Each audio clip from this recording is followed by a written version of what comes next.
यहाँहरूलाई नवलपरासी बीपी खबरमा स्वागत छ। यतिखेर जनताको अदालतमा रविको मुद्दा छ।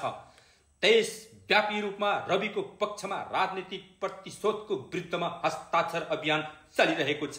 साच्चै भन्ने हो भने यतिखेर राजनीतिकमा भूकम्प आएको छ। रविमाथि अन्याय भएकै हो।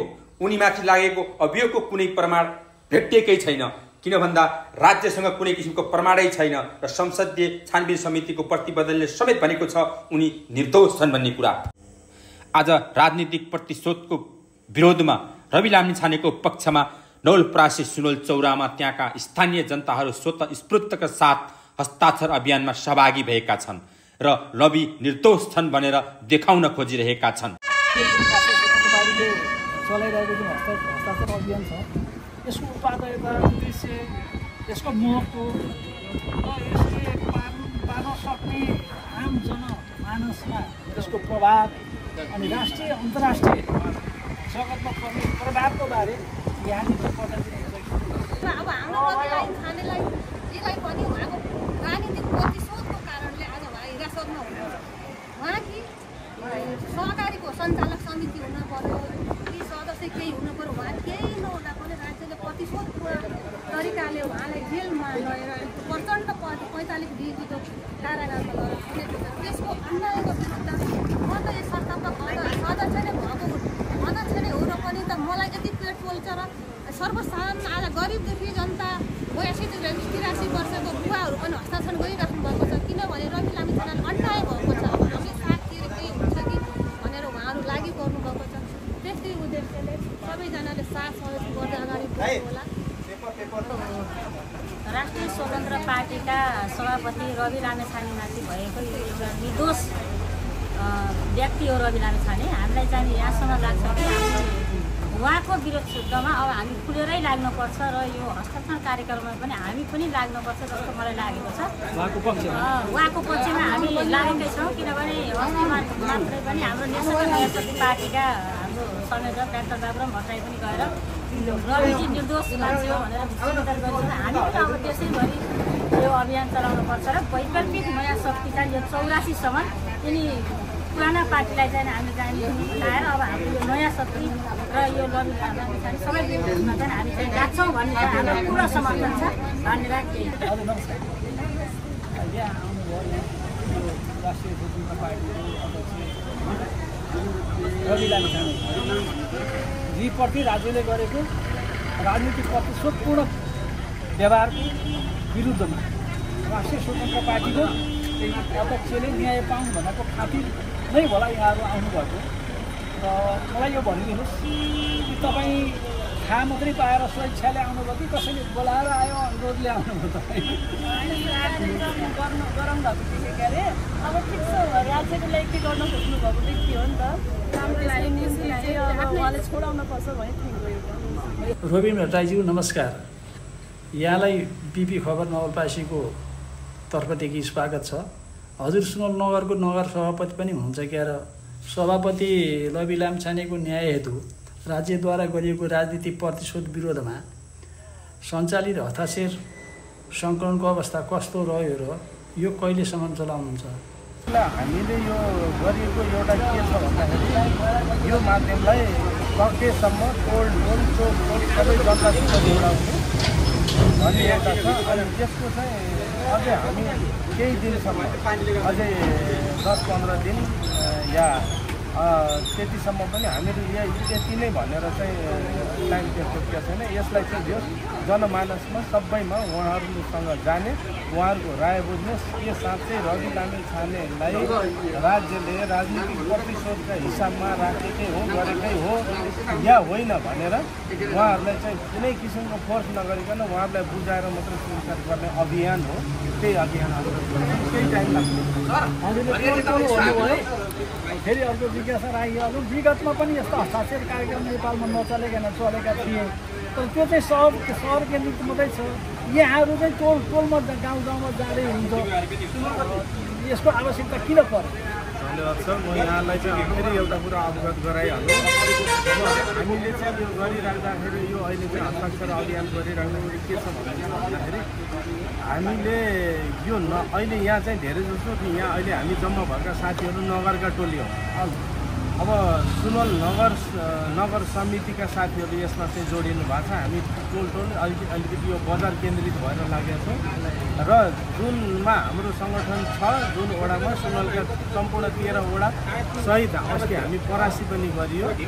परासीमा गर्दै गर्दा पनि अति उत्साहपूर्ण। अब यति हाम्रा साथीहरू चाहिँ अहिले त वडामा हाम्रो सञ्जाल भएका साथीहरू वडाबाट टोलमा जानुभएको छ र हामी नगरका साथीहरू बजार केन्द्र बजारका साथीहरूलाई मुभेबल एउटा जो अलिकति चलायमान व्यक्तिहरूलाई चाहिँ समातेर उहाँहरूको चाहिँ भावना बुझौँ भन्नको लागि यो हस्ताक्षर कदममा खास गरी अहिले हामी यहाँ चाहिँ नगर केन्द्रित साथीहरू, त्यस कारणले गर्दाखेरि टोलमा गर्ने साथीहरू फेरि टोलमै हुनुहुन्छ। उहाँहरू वडाका साथीहरूले टोलमा गर्नुभएको। र मैले चाहिँ के बुझ्न चाहेँ भने यो हस्ताक्षर अभियानको उपादेयता, यसको उद्देश्य र यसले पार्ने जनसाधारणमा या राष्ट्रिय रूपमा या अन्तर्राष्ट्रिय रूपमा पार्ने जुन प्रभाव हो त्यसको बारेमा के बताइदिनु सक्नुहुन्छ? मलाई यो क्वेसन सोधेर पनि मलाई प्रयोग गरिदिनु, मलाई त्यो विचार पोख्नु पनि मन भएको कुरा हो। हामीले यसरी जोडिँदै गर्दा अहिले हामीले यो रवि लामिछाने माथि भएको हाम्रो आदरणीय केन्द्रीय सभापतिज्यूको माथि भएको राजनीतिक प्रतिशोधको विरुद्धमा जुन हस्ताक्षर अभियान भन्दै हामी यसरी हिँड्नेछौँ, यसले चाहिँ न्यायालयलाई नै प्रत्यक्ष हिसाबमा चाहिँ न्यायालयलाई प्रभाव पार्ने त के होइन। देशको न्याय प्रणाली भनेको एउटा राम्रो आफ्नो गतिमा चल्नुपर्छ भन्ने त हामीलाई पनि थाहा छ र त्यो हुनु पनि पर्छ। तर देशमा न्यायालय जस्तो ठाउँमा चाहिँ जाने मान्छे, न्यायाधीश जस्तो पदमा जाने मान्छेहरू या एटर्नी जनरल भनेर हाम्रो चाहिँ मुख्य न्यायाधिवक्ता भनिन्छ, यस्ता व्यक्तित्वहरू कमसे कम पनि जनसाधारणबाट पढा लेखा मान्छेहरू, बुझेका मान्छेहरू, बिना पार्टीका मान्छेहरू, दलविहीन मान्छेहरू त्यहाँ पुग्नुपर्छ र पढाइका आधारमा अध्ययनका आधारमा उहाँहरू जानुपर्छ। कुनै पार्टीका झोले भएको हिसाबमा उहाँहरू जानु हुँदैन। त्यहाँ त्यो जानु भनेको राम्रो होइन। अन्ततोगत के छ भन्दाखेरि जसरी हाम्रो रविजी, हाम्रो त आजसम्म हाम्रो राष्ट्रिय स्वतन्त्र पार्टीका त कुनै न्यायाधीश छैनन्। अब हामीले के अपेक्षा गर्न सकिएन भन्दाखेरि रविजीलाई चाहिँ 5-5वटा यो मुद्दाहरू लगाइँदै गर्दाखेरि रविजीमाथि चाहिँ एउटा यो प्रतिशोधपूर्ण राज्यले गरेको यो प्रतिशोधपूर्ण यो अन्यायको विरुद्धमा हामी यसरी गर्दै गर्दा हामीलाई कतै लागेन कि न्यायालयले पनि हामीलाई स्वच्छ रूपमा न्याय दिन्छ कि भन्ने कुरामा हामीलाई पनि अब चाहिँ के भयो भन्दाखेरि दोमन भयो। कारण के हुन्छ भन्दाखेरि तपाईँको जो एउटा किसिमको यो हस्ताक्षर अभियानको बारेमा राष्ट्रिय अन्तर्राष्ट्रिय रूपमा जसरी चाहिँ हामीले हस्ताक्षर सङ्कलन अभियान गर्दै गर्दाखेरि हाम्रा साथीहरूलाई चाहिँ हामीले के भनेका छौँ भन्दाखेरि एक हिसाबले त हामीले यो सूक्ष्म रूपमा कुनै न कुनै रूपमा एउटा सुतेको सरकारलाई एउटा चाहिँ दबावमूलक कार्यक्रम पनि रह्यो। यसबाट यो एउटा राजनीतिक प्रेरित हुन सक्छ।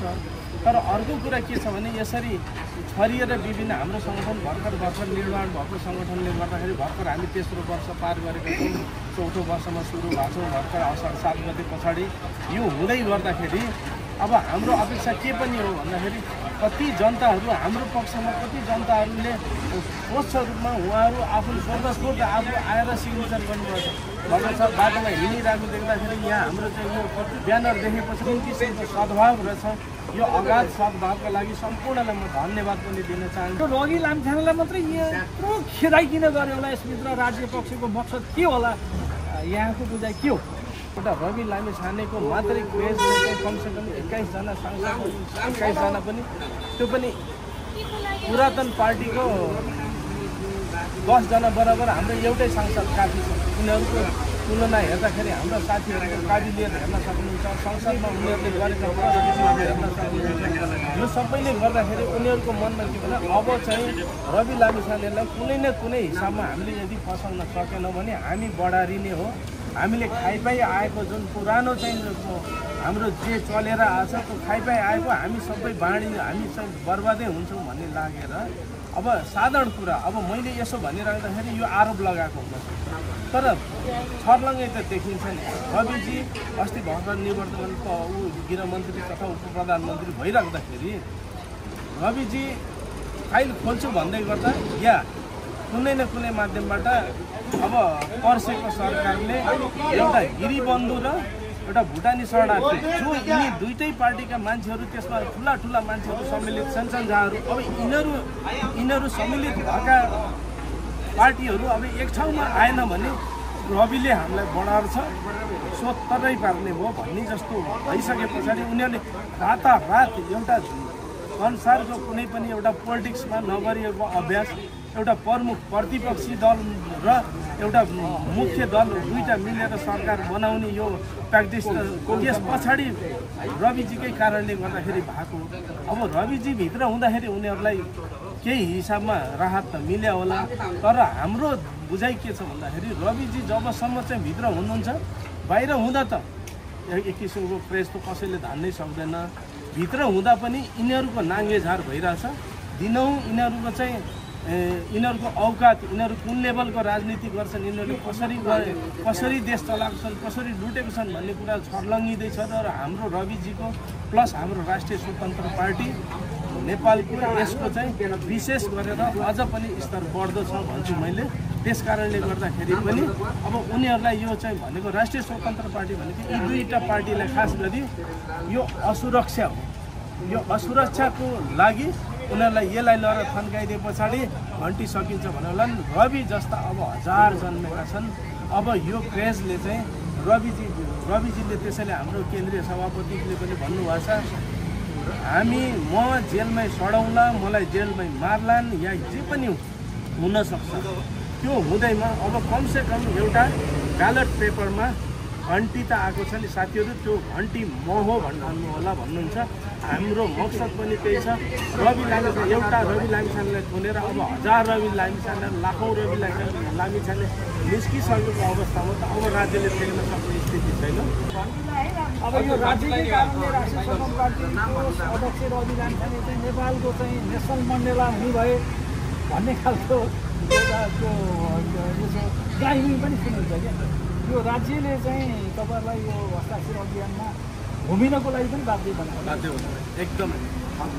एउटा के छ भने दाजु अब हजुरले प्रश्न गरिहाल्नुभयो त्यसमा चाहिँ रविजीको हाइट त भित्र अहिले जनमानसमा पहिले चाहिँ हामी एउटा सङ्गठनमा लागेका मान्छेले मात्रै रविजीलाई चाहिँ एउटा त्यो हिसाबमा चाहिँ सहरायौँ तर अहिले त मेरो आमा 82 वर्षको आमा हुन्छ बिहानदेखि साँझसम्म चाहिँ रविजीको बाहेक अरू भिडियो ल उहाँलाई लाग्छ राज्यले यति पनि गर्दो रहेछ यस्तो बिचरा यो काम गर्ने एउटा बुढी आमा एउटा बच्चा हर कसैको मुखमा के छ भने रवि लामिछानेमाथि गरेको अन्याय राजनीतिक प्रतिशोध भनेर त सबैले थाहा पाइसक्यो। अब त्यसले पक्षमा फेरि हामी कुनै हालतमा छैन। विधिको शासन लोकतान्त्रिक शासन गणतान्त्रिक शासन हुनैपर्छ तर चाहिँ एउटा व्यक्ति केन्द्रित राजनीति र व्यक्तिगत कुनै यहाँ ओलिज्म र देउबाज्म लाग्न चाहिँ हुँदैन भन्ने मात्रै हाम्रो धन्यवाद। नवलपरासी सुनल चौराहामा भइरहेको हस्ताक्षर अभियान सफल भएको जानकारी गराउँदै आजको यस कार्यक्रमबाट हामी बिदा हुन्छौँ। हस्त नमस्कार, फेरि भेटौँला। जय घन्टी।